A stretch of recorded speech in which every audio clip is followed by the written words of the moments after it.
Good afternoon, welcome. I'm Carl Roberts and welcome to Tag.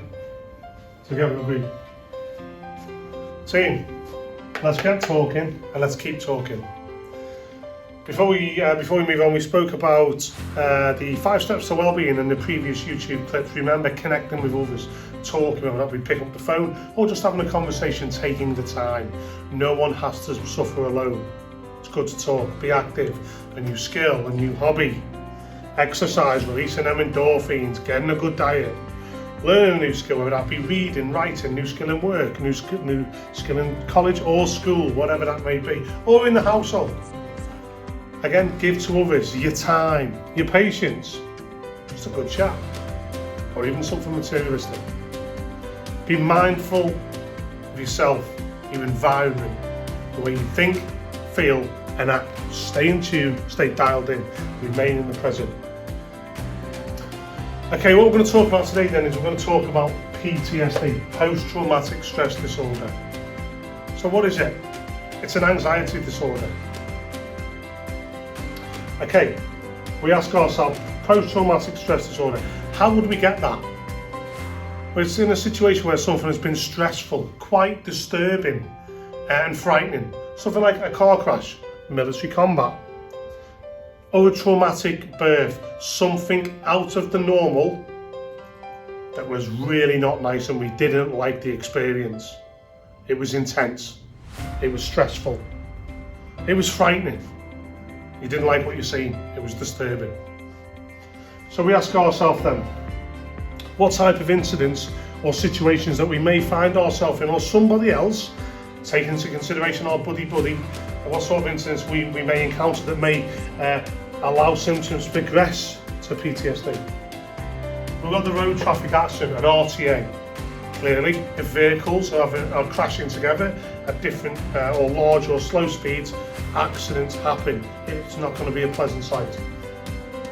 Persistent abuse, bullying, rape, for instance, it's not nice. Military combat, being in the face of the enemy, being exposed to situations where things are out of the ordinary, it's not nice. Then we speak about terrorist attacks, clearly a violent action, potentially causing harm on others, and also loss of life. Being kidnapped or hostage, it's out of the norm. Mugged or robbed, out of the norm. Someone hurt or even worse, a fatality is in killed. Something we don't want to see, it's out of the normal. Losing someone close, someone that means is really endearing to us, that's been there for a long period of time, it's traumatic. And a life-threatening condition, such as cancer. So we ask ourselves, how may we see the signs and symptoms in others? We may see them left hand, right hand. We may see them expose themselves to more drink and drugs as a coping mechanism, as a depressant. Aggressive behaviour, potentially lashing out, not being in control, not being mindful of the environment they're in. Okay, a frustration wanting to get out. Headaches and dizziness, a feeling hopeless, potentially thinking to themselves, could they have done something different at that point if they were supporting their teammate? Could they have changed that event? Should I, could I, must I have done something, whatever that may be. And chest and stomach pains, raising stress levels and anxiety that in some cases are out of control. So we ask ourselves, potentially if someone was suffering from PTSD, and I'm not a clinical professional and don't mean to be, just awareness, is they may experience flashbacks and nightmares. It's always on the mind, they're seeing it. The event is going over and over and over again. The avoidance of the event. Don't want to think about that. It's not a good feeling. I'm feeling sick and muscle pains and pain running through the body. Again, out of your control. So we ask ourselves, as a communicator, as a buddy, as a better human, we take the time to listen. A problem shared in some cases maybe is a problem halved. Listening, effective communication, body language, trying to relax our friend or our buddy or a person, so we can potentially support in any way. It may only be a little thing, and potentially signpost to real professionals that can assist and support. Things that